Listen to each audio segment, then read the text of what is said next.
சாத்தன்குடியிலே நடந்த இரட்டை சாதி ஆணவ படுகொலை தமிழகத்தையே ஒரு மிகப்பெரிய அதிர்ச்சிக்குள்ளாக்கியது. இது நான் ரொம்ப நாகரிகமாக சொல்கிறேன். சாதியினுடைய பெயரை சொல்லி ரொம்ப இழிவாக பேசி, இப்படிப்பட்ட உன்னுடைய மகனுக்கு என்னோட மகள் ஒத்து வருமா, உன்னோட பையனை அடக்கி வச்சிரு அப்படின்னு 2 முறை வீட்டிலேயே மிரட்டிட்டு போயிருக்காங்க. அந்த புகாரில் நான் ஒரு பட்டியல் சமூகத்தை சார்ந்தவன், என்னை இவர்களெல்லாம் தாக்க வருகிறார்கள், எனவே SC/ST வன்கொடுமை தடுப்பு சட்டத்தின் கீழ் வழக்கு பதிவு செய்ய வேண்டும் என்ற கோரிக்கையை பார்த்திபன் வைத்திருக்கின்றார். நடு இரவு, அதாவது 1:30 மணிக்கு மேல் பார்த்திபனுடைய அப்பாவை எழுப்பி இருக்குது காவல்துறை போன் மூலமாக. பகல்ல போய் கம்ப்ளைண்ட் கொடுத்தாலே போலீஸ் ராத்திரி வான்னு சொல்ற போலீஸ், ராத்திரி 10 மணிக்கு கம்ப்ளைண்ட் கொடுத்து விடிய காலம் 1:45க்கு அவங்க அப்பாவை கூப்பிட்டு நீ குற்றவாளியை அடையாளம் காட்டு அப்படின்னு கூப்பிட்டாங்கன்னு சொன்னா, இதுக்குள்ள ஒரு மிகப்பெரிய மர்மம் இருப்பதை தான் நம்ம பார்க்க வேண்டியது இருக்கு. இருவரும் தூக்கில் தொங்கின மாதிரியான ஒரு காட்சி. அநேகமாக அதை பார்க்கும்போது ஏதோ சினிமாவில் பார்க்குற ஏற்பாடு செய்து வைக்கப்பட்ட ஒரு சினிமா காட்சி போல அந்த காட்சி இருந்தது. இவங்க 2 பேரும் தன்னுடைய எதிர்காலத்தை பல்வேறு கனவுகளோடு தீர்மானித்திருப்பார்கள். ஆனால் அவர்கள் இருவரும் இப்படி உயிரற்ற நிலையிலே இருக்கின்ற ஒரு நிலைமையை பார்த்து தமிழகமே கொந்தளித்தது. இன்னைக்கு சாதியின் பேரை சொல்லிக்கிட்டு நம்ம வீட்டு பெண்கள் எல்லாம் ஏமாத்தி காதலிச்சு இப்படி 17 வயசுல நம்ம வீட்டு பிள்ளைங்கெல்லாம் உயிர் துறக்குது அப்படின்னு வீடியோ போடுறாங்க. இப்போ உண்மையிலேயே இவர்களுக்கெல்லாம் அவர்களுடைய சமூகத்து பெண்களின் மீது அக்கறையா என்று கேட்டால் இல்லை. கல்லூரியில் படிக்கிறவங்களுக்கு காதல் வராதா? என்ன ஒரு அறிவியலுக்கு புறம்பான ஒரு பொய்யான கருத்து பிரச்சாரத்தை காதலை வரவேற்றான் பாரதி. ஆதலினால் காதல் செய்வீர் என்று. ஆனா இன்னைக்கு பாத்தீங்கன்னா இப்படியெல்லாம் காதலிக்கிறவங்க படுகொலை செய்யப்படுற சமூகமாக இந்த தமிழ் சமூகம் மாறி போச்சு அப்படின்னு உண்மையிலேயே பாரதி இருந்தா நேரம் ரொம்ப நொந்து போயிருப்பார். பெண்கள் தந்த சாதியினுடைய பெருமையை பாதுகாக்கணும், பெண்கள் இந்த குடும்பத்தினுடைய கௌரவத்தை பாதுகாக்கணும் என்ற இந்த சனாதன சிந்தனை தான் குற்றவாளிகள் 4 பேர் நேற்றைய தினம் கைது செய்யப்பட்டிருக்கின்றார்கள். வழக்கை துரிதமாக காவல்துறை நடத்த வேண்டும். இப்போ ஒரு 60 நாட்களில் 9 சாதி ஆணவ படுகொலைகள் நடந்திருக்கின்றது என்று சொன்னால் தமிழகம் எங்கே செல்கின்றது? அவங்க அம்மா எப்படி தெரியுமா அழுதாங்க? நான் பார்த்திபனுடைய மரணத்துக்காக மட்டும் நான் அழல, திவ்யதர்சினுடைய மரணத்துக்காகவும் என்னுடைய கண் கலங்குகிறது, என்னுடைய கண்ணீர் வருது. என்னுடைய மகனுக்காக திவ்யதர்சினி தன்னுடைய உயிரை இழந்திருக்கின்றார். அங்கெல்லாம் சாதி உடைபட்டு போகும். அங்க மனிதநேயம் முன்னாடி நிக்குது. தன்னுடைய மகள் பெற்று 17 வயது வரை வளர்த்த மகளை விட சாதி பெரிது என்று நினைக்கின்ற இந்த கேடுகட்ட சமூகத்தை நாம் எப்போது மாற்றப் போகிறோம்? இந்த சட்டம் எப்படி இருக்கணும் நாங்க சொல்றோம்? இது போன்று சாதி ஆணவ படுகொலை என்பது பெற்றோர்களால் மட்டும் நடப்பது கிடையாது. பல்வேறு சாதி அமைப்புகள் அதுக்குள்ள வர்றாங்க. இந்த மாதிரி கைது செய்யப்பட்டவங்களை, குற்றவாளிகளை சிறைக்கு போகும்போது அவர்களை பாதுகாக்கிறவர்கள் இருக்கிறாங்க. சாதிய பஞ்சாயத்துகள் இருக்குது. இவர்கள் எல்லாரையும் குற்றவாளி கூண்டுல கொண்டு நிறுத்தணும் அப்படிங்கிறது இந்த சட்டம் சொல்லுது. இந்த சாதியால என்னைக்குமே காதலுக்கு தடை போடவே முடியாது. பல ஆயிரம் ஆண்டு காலமாக நீடிக்கின்ற இந்த சாதிய சமூகம் மாற வேண்டும், சாதிய ஆதிக்க சமூகம் மாற வேண்டும். கடந்த 30ஆம் தேதி மயிலாடுதுறை மாவட்டம் சாத்தன்குடியிலே நடந்த இரட்டை சாதி ஆணவ படுகொலை தமிழகத்தையே ஒரு மிகப்பெரிய அதிர்ச்சிக்குள்ளாக்கியது. மாரிமுத்து என்பவரது மகன் பார்த்திபன் அதே கிராமத்தில் சுனாமி குடியிருப்பில் வாழ்ந்து வருகின்ற ஒரு குடும்பம். அந்த பார்த்திபனும் அதே பகுதியை சார்ந்த பிற்படுத்தப்பட்ட சமூகத்தை சார்ந்த திவ்யதர்சினி என்ற ஒரு பெண்ணும் ஒருவரை ஒருவர் கடந்த ஓராண்டு காலமாக காதலித்து வந்தனர். பார்த்திபன் ஒரு பட்டியல் சமூகத்தை சார்ந்த இளைஞன். தன்னுடைய பள்ளி பருவத்திலே தன்னுடைய கல்வியை இழந்தவர். ஆனால் அந்த பார்த்திபனும் திவ்யதர்சினியும் ஒருவரை ஒருவர் உளப்பூர்வமாக காதலித்து வந்தனர். இவர்கள் வெவ்வேறு சமூகத்தை சார்ந்தவர்கள். குறிப்பாக பார்த்திபன் பட்டியல் சமூகத்தை சார்ந்தவர் என்பதால் திவ்யதர்சினியின் பெற்றோர்கள், குறிப்பாக அவளுடைய அப்பா கடந்த 6 மாதங்களில் 3 முறை பார்த்திபனை வீட்டிலே வந்து மிரட்டி சென்றிருக்கின்றார். பார்த்திபனுடைய பெற்றோர்களிடம் கடந்த ஜனவரி மாதம், நவம்பர் மாதம், ஏப்ரல் மாதம், ஜனவரி ஏப்ரல் இந்த 2 மாதங்களில் வீட்டுக்கு வந்து உன்னுடைய மகன் என்னுடைய மகளை காதலிக்கிறான், நீங்கள் ஒரு ஒடுக்கப்பட்ட சமூகத்தை சார்ந்தவர்கள், இது வந்து நான் ரொம்ப நாகரிகமாக சொல்கிறேன், சாதியினுடைய பெயரை சொல்லி ரொம்ப இழிவாக பேசி இப்படிப்பட்ட உன்னுடைய மகனுக்கு என்னோட மகள் வந்து ஒத்து வருமா, உன்னோட பையனை வந்து அடக்கி வச்சிரு அப்படின்னு 2 முறை வீட்டிலேயே வந்து மிரட்டிட்டு போயிருக்காங்க. இந்த சம்பவம் நடப்பதற்கு ஒரு நாள் முன்னாடி 29ஆம் தேதி திவ்ய தர்ஷினியினுடைய அப்பா பக்கத்து கிராமத்தை சார்ந்த ஒரு 4 பேரை அவருடைய உறவினர்களை அழைத்து வந்து இந்த பார்த்திபனை தாக்குவதற்கு ஒரு மிகப்பெரிய முயற்சியை எடுத்திருக்கிறார்கள். தாக்கப்பட்ட பார்த்திபன் அன்றைய தினம் காவல் நிலையத்தில் போய் புகார் கொடுத்திருக்கிறார். அதாவது அப்படி அந்த புகாரில் வந்து நான் ஒரு பட்டியல் சமூகத்தை சார்ந்தவன், என்னை இவர்களெல்லாம் தாக்க வருகிறார்கள், எனவே SC/ST வன்கொடுமை தடுப்பு சட்டத்தின் கீழ் வழக்கு பதிவு செய்ய வேண்டும் என்ற கோரிக்கையை பார்த்திபன் வைத்திருக்கின்றான். இரவு அவர்களுடைய புகாரை வாங்க மறுத்து அல்லது FIR போட மறுத்த காவல்துறை நடு இரவு, அதாவது 1:30 மணிக்கு மேல் பார்த்திபனுடைய அப்பாவை வந்து எழுப்பி இருக்குது காவல்துறை ஃபோன் மூலமாக. இந்த மாதிரி உங்கள் பையன் வந்து ஒரு கம்ப்ளைண்ட் கொடுத்துருக்குறான், அந்த குற்றவாளிகளை கைது செய்யணும், வந்து எங்களுக்கு அடையாளம் காமிங்கன்னு சொல்லிட்டு அதிகாலை 1:45 மணிக்கு காவல்துறை பார்த்திபனுடைய அப்பாவை எழுப்பியிருக்கிறது. அதாவது இந்த வழக்கில் என்ன ஆச்சரியம் அப்படின்னு சொன்னால், பகலில் போய் கம்ப்ளைண்ட் கொடுத்தாலே போலீஸ் வந்து ராத்திரி வான்னு சொல்கிற போலீஸு ராத்திரி 10 மணிக்கு வந்து கம்ப்ளைண்ட் கொடுத்து விடிய காலம் 1:45க்கு அவங்க அப்பாவை கூப்பிட்டு நீ வந்து குற்றவாளியை அடையாளம் காட்டு அப்படின்னு கூப்பிட்டாங்கன்னு சொன்னால் இதுக்குள்ளே ஒரு மிகப்பெரிய மர்மம் இருப்பதை தான் வந்து நம்ம பார்க்க வேண்டியது இருக்குது. அப்படியான நேரத்தில் தான் அதிகாலையில் பார்த்திபனும் திவ்ய தர்ஷினியும் அதே ஊரில் அதே கிராமத்தில் ஒரு சின்ன ஓலை குடிசை, பிஞ்சு போன ஓலை குடிசை இருக்கிற ஒரு பகுதியில் 2 பேரும் தூக்கிட்டு தற்கொலை செய்து கொண்டது போன்ற ஒரு சூழல் நிலவியதை தமிழகமே பார்த்தது. இருவரும் வந்து தூக்கில் தொங்கின மாதிரியான ஒரு காட்சி. அநேகமாக அதை பார்க்கும்போது ஏதோ சினிமாவில் பார்க்குற ஏற்பாடு செய்து வைக்கப்பட்ட ஒரு சினிமா காட்சி போல அந்த காட்சி இருந்தது. எல்லாருக்கும் ஒரு மிகப்பெரிய அதிர்ச்சி, தமிழகமே பார்த்தது, கொதித்தது. இப்படி 2 பிள்ளைகள், அதாவது ஒரு 17 வயது திவ்ய தர்ஷினி, 19 வயசு பார்த்திபன், இவங்க 2 பேரும் வந்து தன்னுடைய எதிர்காலத்தை பல்வேறு கனவுகளோடு தீர்மானித்திருப்பார்கள். ஆனால் அவர்கள் இருவரும் இப்படி உயிரற்ற நிலையிலே இருக்கின்ற ஒரு நிலைமையை பார்த்து தமிழகமே கொந்தளித்தது. தமிழ்நாடு தீண்டாமை ஒழிப்பு முன்னணி உடனடியாக களத்திற்கு சென்றது. தமிழ்நாடு தீண்டாமை ஒழிப்பு முன்னணி, இந்திய கம்யூனிஸ்ட் கட்சி, மார்க்சிஸ்ட் கம்யூனிஸ்ட் கட்சி, விடுதலை சிறுத்தைகள் கட்சி உட்பட அனைவரும் அந்த இடத்திற்கு சென்று குற்றவாளிகள் யாராக இருந்தாலும் உடனடியாக கைது செய்யப்பட வேண்டும், இது வந்து திட்டமிட்டு நடத்தப்பட்ட ஒரு கொலை, எனவே வழக்கை கொலை வழக்காக பதிவு செய்ய வேண்டும், SC/ST வன்கொடுமை தடுப்பு சட்டத்தின் கீழ் வழக்கு பதிவு செய்யப்பட வேண்டும் என்ற போராட்டத்தை அங்கு நடத்தினோம். ஆனால் இந்த போராட்டம் மிக நீண்ட போராட்டமாக, கிட்டத்தட்ட ஒரு 12 மணி நேர போராட்டமாக நீடித்தது. கடைசியில் வந்து இரு குடும்பத்தாரும், அதாவது அந்த பெண்ணினுடைய குடும்பத்தார் அந்த பாடியை வந்து போஸ்ட்மார்ட்டம் பண்ணுறதுக்கு கையெழுத்து போட்டு வாங்கிட்டு போயிட்டாங்க.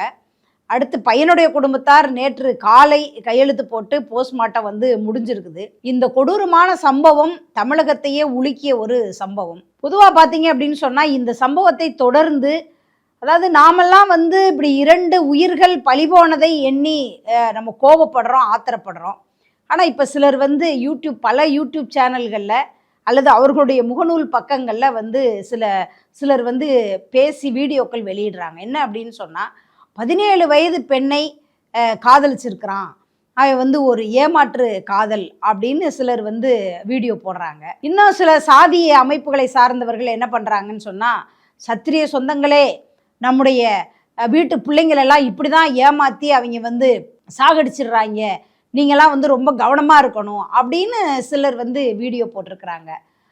உண்மையிலேயே இவங்களுக்கெல்லாம் வந்து இது போன்று பெண்களின் மீது ரொம்ப அக்கறையா அப்படின்னு கேட்டால் இல்லை. ஏன்னா இந்த காலத்தில் அந்த அதாவது இன்னைக்கு வந்து தமிழ்நாட்டில் எண்ணற்ற பெண்கள் குழந்தைகளின் மீது பாலியல் வன்கொடுமை நடந்திருக்குது. அதே போல் இது வரதட்சணை கொடுமை நடந்திருக்குது. பல்வேறு குடும்ப வன்முறைகள் நடந்திருக்குது. அப்பெல்லாம் கொதித்தலாத இவங்கெல்லாம் பார்த்தீங்கன்னா இன்னைக்கு சாதியின் பேரை சொல்லிக்கிட்டு இந்த நம்ம வீட்டு பெண்களை எல்லாம் ஏமாற்றி காதலிச்சு இப்படி வந்து 17 வயசுல வந்து நம்ம வீட்டு பிள்ளைங்கள்லாம் வந்து உயிர் துறக்குது அப்படின்னு வீடியோ போடுறாங்க. இப்போ உண்மையிலேயே இவர்களுக்கெல்லாம் அவர்களுடைய சமூகத்து பெண்களின் மீது அக்கறையா என்று கேட்டால் இல்லை. அவங்களுக்கு அதெல்லாம் அக்கறை கிடையாது. பெண் என்பவள் தன்னுடைய வாழ்க்கை துணையை அவளே தேர்வு செய்யக்கூடாது. அதாவது சாதியின் பெருமையை அவள் பாதுகாக்கணும். குடும்ப குத்துவிளக்காக பெண் இருக்கணும். இப்படிப்பட்ட இந்த ஆணாதிக்க சிந்தனையினுடைய, இந்த சனாதன சிந்தனையினுடைய ஒரு தொடர்ச்சியாக தான் இவங்க வந்து இப்படி பெண்களை வந்து பார்க்குறாங்க. பெண்கள் வந்து இந்த மாதிரி ஏமாற்றப்படுவதாக சொல்கிறாங்க. அதாவது காதல் அப்படிங்கிறது எந்த வயசுலையும் வரலாம். கல்லூரியில் படிக்கும்போது காதல் வராதா? அந்த பெண் வந்து கல்லூரியில் போய் சேர போகிறா. கல்லூரியில் படிக்கிறவங்களுக்கு காதல் வராதா? என்ன ஒரு ஒரு அறிவியலுக்கு புறம்பான ஒரு பொய்யான கருத்து பிரச்சாரத்தை இப்படிப்பட்ட சாதிய ஆதிக்கவாதிகள், அதே போல் வந்து ஒரு சனாதன சிந்தனையாளர்கள் இப்படியெல்லாம் வந்து அதை நியாயப்படுத்தி இந்த காதலுக்கு எதிராக ஒரு மிகப்பெரிய பிரச்சாரம் இன்றைக்கு யூடியூப் சேனல்களில் அல்லது பலரது முகநூல்களில் சமூக வலைதள பக்கங்களில் இந்த மாதிரி ஒரு மோசமான ஒரு பிரச்சாரங்கள் செல்வது வந்து ஒரு சரியான நடைமுறை கிடையாது. இது மாதிரியான, அதாவது இது போன்று காதல், அதாவது பாரதி சொன்னான், காதலை வந்து வரவேற்றான் பாரதி, ஆதலினால் காதல் செய்வீர் என்று. ஆனால் இன்னைக்கு பார்த்தீங்கன்னா இப்படியெல்லாம் காதலிக்கிறவங்க படுகொலை செய்யப்படுற சமூகமாக இந்த தமிழ் சமூகம் மாறி போச்சு அப்படின்னு உண்மையிலேயே பாரதி இருந்தால் நேரம் ரொம்ப நொந்து போயிருப்பார். இப்படி வந்து பெண்கள் தந்த சாதியினுடைய பெருமையை பாதுகாக்கணும், பெண்கள் வந்து இந்த குடும்பத்தினுடைய கௌரவத்தை பாதுகாக்கணும் என்ற இந்த சனாதன சிந்தனை தான் இது போன்ற காதலுக்கு எதிர்ப்பு தெரிவித்து அதற்கு ஒரு பாடம் கற்பிக்கின்ற ஒரு பிரச்சாரங்கள் இன்றைக்கு வலுவாக சென்று கொண்டிருக்கின்றது. தமிழ்நாடு தீண்டாமை ஒழிப்பு முன்னணி முழுமையாக இந்த வழக்கிலே நின்று அந்த குற்றவாளிகள் அனைவரையும் கைது செய்ய வேண்டும் என்று நாங்கள் நடத்திய போராட்டம் வெற்றி பெற்றது. குற்றவாளிகள் 4 பேர் நேற்றைய தினம் கைது செய்யப்பட்டிருக்கின்றார்கள். வழக்கை துரிதமாக காவல்துறை நடத்த வேண்டும் என்ற கோரிக்கையை நாங்கள் அந்த மாவட்டத்தினுடைய காவல்துறைக்கு முன்வைத்திருக்கின்றோம். அது மட்டும் கிடையாது, கடந்த 2 மாத காலம் மே 2ஆம் தேதி துவங்கி இப்போ ஜூலை 2 இன்னைக்கு தேதி, மொத்தம் 60 நாள். இந்த 60 நாளில் தமிழ்நாட்டில் நடந்திருக்கிற சாதி ஆணவ படுகொலைகள் 9 சாதி ஆணவ படுகொலைகள் வெறும் 60 நாட்களில் தமிழ்நாட்டில் நடந்திருக்கு. முன்னாடியெல்லாம் இது மாதிரியான சாதி ஆணவ படுகொலைகள் வந்து வட மாநிலத்தில் அதிகமாக நடக்கும். இப்போ இந்த தமிழ் மண்ணில், அதுவும் பகுத்தறிவு பேசிய தமிழ் மண்ணில் இது போன்ற சாதியின் பெயரால் ஆணவ படுகொலைகள் தினம் நடந்துக்கிட்டே இருக்கு அப்படின்னு சொன்னால் நமக்கு ரொம்ப அதிர்ச்சி அளிக்கிறது. ஒரு முற்போக்கு சிந்தனையாளர்கள் தன்னுடைய கருத்துக்களை பரப்பி வர்றாங்க. அதே போல் சாதிய ஆதிக்கத்திற்கு எதிரான பல்வேறு ஜனநாயக அமைப்புகள் தமிழ்நாட்டில் வந்து பிரச்சாரங்களை மேற்கொள்கிறாங்க. தமிழ்நாடு தீண்டாமை ஒழிப்பு முன்னணி போன்ற அமைப்புகள் சாதியம் தகர்ப்போம் மனிதம் வளர்ப்போம் என்ற உன்னதமான கோஷத்தை முன்வைத்து கருத்து பிரச்சாரங்களை நடத்தி வர்றோம். அதே மாதிரி பகுத்தறிவு கருத்துக்கள் பரப்பிய ஒரு மண் தமிழ் மண். ஆனால் இந்த மண்ணில் இப்போ ஒரு 60 நாட்களில் 9 சாதி ஆணவ படுகொலைகள் நடந்திருக்கின்றது என்று சொன்னால் தமிழகம் எங்கே செல்கின்றது என்ற ஒரு கேள்வியை நாம் வந்து கேட்க வேண்டியிருக்கு. இந்த 9 சாதி ஆணவ படுகொலைகளில் கிட்டத்தட்ட 5 படுகொலைகள் வந்து பிற்படுத்தப்பட்ட சமூகத்தை சார்ந்தவர்கள். இந்த பார்த்திபன் திவ்யதர்சினி கொலை வழக்கில் நாங்கள் வந்து பார்த்திபனுடைய பெற்றோரை பார்க்கும்போது அவங்க அம்மா எப்படி தெரியுமா அழுதாங்க? நான் வந்து பார்த்திபனுடைய மரணத்துக்காக மட்டும் நான் அழலை, திவ்யதர்சினுடைய மரணத்துக்காகவும் என்னுடைய கண் கலங்குகிறது, என்னுடைய கண்ணீர் வந்து வருது, என்னுடைய குமுறல் வந்து திவ்யதர்சினுடைய மரணத்துக்காகவும் தான் இருக்குது, அதுவும் என்னுடைய பிள்ளை மாதிரி தான், என்னுடைய மகனுக்காக திவ்யதர்சினி தன்னுடைய உயிரை இழந்திருக்கின்றார். அங்கெல்லாம் சாதி உடைபட்டு போகுது. அங்கு வந்து மனிதநேயம் முன்னாடி வந்து நிற்கிது. தன்னுடைய மகள் பெற்று 17 வயது வரை வளர்த்த மகளை விட சாதி பெரிது என்று நினைக்கின்ற இந்த கேடுகட்ட சமூகத்தை நாம் எப்போது மாற்றப் போகிறோம்? இது போன்ற ஆணவ படுகொலைகளை எப்போது தடுக்கப் போகிறோம்? தமிழ்நாடு தீண்டாமை ஒழிப்பு முன்னணி தொடர்ந்து கடந்த 15 ஆண்டு காலமாக சாதி ஆணவ படுகொலைகளை தடுப்பதற்கு சிறப்பு சட்டம் வேண்டும் என்ற கோரிக்கையை நாங்கள் முன்வைத்து போராடி கொண்டிருக்கின்றோம். கடந்த வாரம் அதாவது ஏற்கனவே எங்களுடைய போராட்டம் பல்வேறு ஜனநாயக அமைப்புகள், அதே போல் பல்வேறு தலித் அமைப்புகள், பல்வேறு மனித உரிமை அமைப்புகள், தமிழ்நாடு தீண்டாமை ஒழிப்பு முன்னணி, மார்க்சிய கம்யூனிஸ்ட் கட்சி போன்ற அமைப்புகளுடைய போராட்டத்தால் கடந்த அரசு திராவிட முன்னேற்ற கழக அரசு ஒரு ஆணையத்தை நியமித்தது. சாதி ஆணவ படுகொலைகளை தடுப்பதற்கு ஒரு சிறப்பு சட்டம் கொண்டு வருவதற்கான ஆலோசனைகளை உருவாக்குவதற்கான ஒரு ஆணையம், அதாவது ஓய்வு பெற்ற நீதிபதி பாஷா அவர்களுடைய தலைமையிலே நியமித்தது. அந்த ஆணையம் தமிழகம் முழுவதிலும் எங்களை போன்ற அமைப்புகளிடம் ஆலோசனைகளை வாங்கி கொண்டிருக்கின்றது. இந்த நேரத்திலே புதிய அரசு ஆட்சி பொறுப்புக்கு வந்திருக்கின்றது. இந்த புதிய அரசிடம் தமிழ்நாடு தீண்டாமை ஒழிப்பு முன்னணி வைக்கின்ற முக்கியமான கோரிக்கை என்ன?